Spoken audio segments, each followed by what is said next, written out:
नमस्ते दोस्तों, मैं सुमन शर्मा आप सभी का स्वागत करती हूँ आपके अपने चैनल सुमन एजुकेशन हब में। आज मैं कमेंट्स का रिप्लाई कर रही थी तो मुझे 3 ऐसे कमेंट्स मिले जिनका अगर मैं रिप्लाई करती तो वो मैसेज काफ़ी बड़ा हो जाता। तो इसीलिए मैंने सोचा कि वीडियो के थ्रू मैं रिप्लाई दे दूँ सो दैट मैं ज़्यादा अच्छे से एक्सप्लेन कर पाऊँगी और इतना मैं कैसे टेक्स्ट कर पाऊँगी। तो इसीलिए मैंने जो रिप्लाई है कमेंट्स का इस वीडियो के थ्रू दे रही हूँ। सबसे पहला जो कमेंट्स मैंने रिसीव किया है सुनील जी का रिसीव किया है। कंस्ट्रक्शन अकाउंटिंग से रिलेटेड उनका जो है वो क्वायरी है। तो चलिए क्वायरी क्या है उसको पढ़ लेते हैं। सबसे पहले मैं सुनील जी को थैंक्स कहना चाहती हूँ कमेंट्स करने के लिए।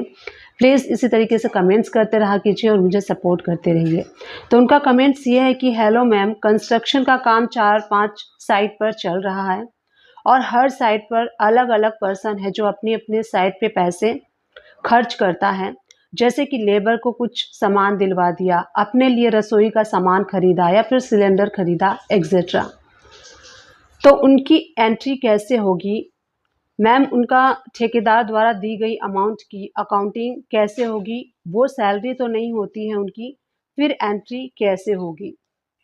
तो देखिए इनका कमेंट्स ये है कि कंस्ट्रक्शन जो साइट चलती है 4-5 उसपे अलग अलग साइट पे अलग अलग पर्सन उसको हैंडल करते हैं और अलग अलग साइट पे उसके अंडर में जो लेबर वर्क करते हैं उनको कभी कभी छोटे छोटे खर्चे देने पड़ते हैं। जैसे कि कभी राशन का सामान दिलवा दिया, सिलेंडर के लिए सामान दे दिया, कभी टिकट के लिए पैसे दे दिए, कभी खाने के लिए कुछ दे दिया। तो छोटे छोटे जो खर्चे होते हैं इसको कैसे एंट्री करना है, ठेकेदार के द्वारा जो ये अमाउंट दी जाती है उनको, ये उनकी सैलरी तो नहीं है, तो फिर इसकी एंट्री कैसे करेंगे? ये उनकी क्वेरी है। देखिए सबसे पहले जब आप किसी भी बिज़नेस को रन करते हैं, बिज़नेस कोई भी हो, कोई भी बिज़नेस बिना खर्चों के रन नहीं किया जा सकता। जब कोई पर्सन बिज़नेस स्टार्ट करता है, तो वो अपने सिस्टम को वहाँ पे सिस्टमैटिकली करता है, वहाँ पे उसको स्टाफ चाहिए होता है, विदाउट स्टाफ वो वर्क नहीं कर सकता है। ऑफ़िस है, गोडाउन है, तो उसको मेंटेनेंस करने के लिए छोटे-मोटे खर्चे होते हैं। इसी तरीके से कंस्ट्रक्शन की जो अकाउंटिंग है, अगर कोई साइट कोई पर्सन हैंडल कर रहा है, तो उसके अंडर में काफ़ी सारे लेबर्स होंगे, मेल लेबर्स होंगे, फीमेल लेबर्स होंगी। तो वो लोग को क्या होता है कि छोटे-छोटे खर्चों के लिए, क्योंकि वो पर डे के ऊपर वेजेस के ऊपर काम करते हैं, तो उनको छोटे-मोटे खर्चों के लिए पैसे चाहिए होते हैं। तो वो कभी रसोई का सामान के लिए खर्चे के लिए ले लेते हैं, कभी सिलेंडर के लिए लेते हैं, कभी कपड़ों के लिए ले लेते हैं, कभी मेडिसिन्स के लिए ले लेते हैं। तो ऐसे छोटे-मोटे एक्सपेंसेस वो जो है वो ठेकेदार से लेते रहते हैं। तो इस तरीके के जो छोटे-मोटे खर्चे हैं, उसको हम अपने बिज़नेस में एक्सपेंसेस कहते हैं, इनडायरेक्ट एक्सपेंसेस कहते हैं, जो कि हम अपने बिज़नेस को मेंटेन करने के लिए खर्च करते हैं। तो इसकी एंट्री आपको कैसे करनी है, इससे रिलेटेड मैंने वीडियोज़ अपलोड ऑलरेडी किया हुआ है कि एक्सपेंसेस के बिज़नेस के एक्सपेंसेस को आपको कैसे रिकॉर्ड करना है।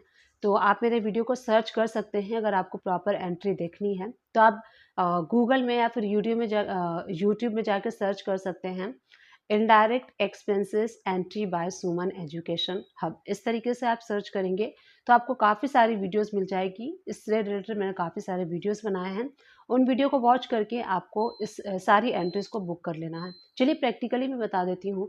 जैसे आपने सिलेंडर एक्सपेंसेस के लिए या फिर रसोई एक्सपेंसेस के लिए खर्चे दिए या फिर टिकट के लिए खर्चे दिए या फिर मेडिसिन के लिए दिए, तो हर खर्चे के लिए अलग अलग हेड बनाए जाते हैं टैली प्राइम में।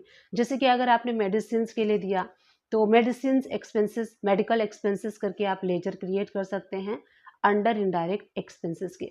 रसोई के लिए आपने दिया, राशन के लिए आपने दिया, तो ये इस तरीके से आप स्टाफ वेलफेयर में डाल सकते हैं। और इसमें जो भी नरेशन है आप टाइप कर सकते हैं नरेशन में कि रसोई के लिए है, राशन के लिए है और कपड़ों के लिए देते हैं तो वो भी आप जो स्टाफ वेलफेयर है उसमें लिख सकते हैं और नरेशन में आप डाल सकते हैं। टिकट के लिए देते हैं तो टिकट एक्सपेंसेस करके भी लेजर आप क्रिएट कर सकते हैं।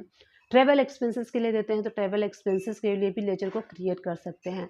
तो पर्टिकुलर आप पे डिपेंड होता है कि हर हेड जो है वो आप क्रिएट कर सकते हैं उस नाम वाइज और मेंटेन कर सकते हैं। जब भी आप रिकॉर्ड देखेंगे तो आपको पता चल जाएगा कि आपके किस पर्टिकुलर साइट पे आपने कितना एक्सपेंसेस किया है। इससे क्या होगा कि एक प्रॉपर अकाउंटिंग आपको मिलेगी कि किस साइट पे कितना एक्सपेंसेस खर्च हुआ है। इससे पता चल जाएगा कि किसी साइट को मेंटेन करने के लिए आप कहीं ज़रूरत से ज़्यादा खर्चे तो नहीं कर रहे या फिर कितना खर्चा हुआ है, ये भी आप अकाउंटिंग कर सकते हैं। उम्मीद करती हूँ कि आपको इसका रिप्लाई मिल गया होगा। चलिए अब सेकेंड कमेंट को देखते हैं। सेकेंड कमेंट मेरे पास आया हुआ है एमडी वसीम करके। एमडी वसीम जी को मैं थैंक्स कहना चाहती हूँ कमेंट्स करने के लिए। कमेंट्स उनका ये है कि अगर सेल किया हुआ आइटम पर रेट कम लग गया है, उसका डिफरेंसेस इन रेट का एंट्री कैसे करेंगे, प्लीज़ बताएं सुमन मैम जी। तो देखिए, जैसे कि आप जो कमेंट्स है, जहाँ तक मैं समझ पा रही हूँ कि इन्होंने सेल इनवाइस कर दिया है। कभी कभी क्या होता है कि हम सेल इनवाइस बना देते हैं और प्रोडक्ट का जो रेट है वो कम अप्लाई हो जाता है बाय मिस्टेकली। तो इस केस में आप क्या कर सकते हैं? तो देखिए, यहाँ पे दो सोल्यूशन हैं। मान लीजिए कि आपने कोई प्रोडक्ट सेल किया, लेट्स टेक एन एग्जाम्पल कि आपने बॉटल सेल किया। उस बॉटल की प्राइस थी 60 रुपीज़, बट जब आपने इनवाइस बनाया उस टाइम बाय मिस्टेकली या फिर कंफ्यूजन या फिर जो भी रीज़न रहा हो, आपने 50 रुपीज़ रेट लगा दिया। तो 10 रुपीज़ का डिफरेंसेस यहाँ पे आ गया। तो इसके लिए आप क्या कर सकते हैं? आप क्रेडिट नोट इशू कर सकते हैं रेट डिफरेंसेस का, जिसमें कि आप पार्टी को क्रेडिट नोट देंगे। और सेकंड ये है कि आप एक और इनवाइस जो है वो बना सकते हैं। सिंपल सा आपको सेल इनवाइस बनाना है और प्रोडक्ट भी सेम रखना है, क्वांटिटी भी सेम रखना है। 60 रुपीज़ के जगह पे आपको सिर्फ 10 रुपीज़ अप्लाई करना है। इससे क्या होगा कि पार्टी को आपने जितना कम दिया है, नेक्स्ट इनवाइस में आप उतना कवर कर सकते हैं। और नरेशन में आप लिख दीजिए सेल इनवाइस के कि जो ये इनवाइस रेज किया गया है वो रेट डिफरेंसेस का इनवाइस है। इससे सामने वाली पार्टी को भी पता रहेगा कि किस लिए इनवाइस बना था और आपको भी पता रहेगा। तो उम्मीद करती हूँ, और क्रेडिट नोट भी आप इशू कर सकते हैं इस केस में। तो उम्मीद करती हूँ आपको इसका रिप्लाई मिल गया होगा। थर्ड कमेंट्स को चलिए रीड कर लेते हैं। तो थर्ड कमेंट्स मैंने रिसीव किया है रमहीत चौहान जी का। सबसे पहले मैं आपको थैंक्स देना चाहती हूँ कमेंट्स करने के लिए। मैम, सप्लायर को डेबिट नोट इशू किया, उसके बाद उसी डेबिट नोट पर क्रेडिट नोट कर दिया, तो इसका क्या मतलब होगा प्लीज़? सप्लायर कौन होता है? जो आपको माल सप्लाई करता है जिससे आप परचेस करते हैं। परचेस के केस में जो जो जिससे हम परचेस करते हैं, तो परचेस के केस में वो हमें डेबिट नोट इशू करता है। और सेल के केस में, यानी कि जो हम सेल कर रहे हैं, उस केस में हम क्रेडिट नोट इशू कर सकते हैं। तो आप अपने सप्लायर को डेबिट नोट या फिर क्रेडिट नोट इशू नहीं कर सकते हैं। अगर आपने अपने सप्लायर को डेबिट नोट इशू कर दिया है, फिर उसके बाद आपने क्रेडिट नोट भी इशू कर दिया है, तो डेबिट और क्रेडिट नोट जो है वो नील हो जाएगा। तो इसका कोई भी इम्पैक्ट नहीं होता है। मान लीजिए कि आपने 10 रुपये किसी को दिया और 10 रुपये आपने उसी से ले लिया, तो हो गया ज़ीरो, गया और आया। तो इसी तरीके से डेबिट और क्रेडिट हो गया नील।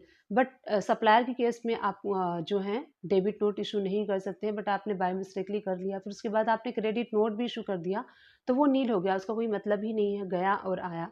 तो उम्मीद करती हूँ ये तीनों रिप्लाई आप तीनों लोग को समझ में आया होगा। अगर फिर भी कोई कन्फ्यूज़न है और कोई आप को जो आपका रिप्लाई है वो नहीं मिला है, तो फिर भी आप मुझे कमेंट्स कर सकते हैं।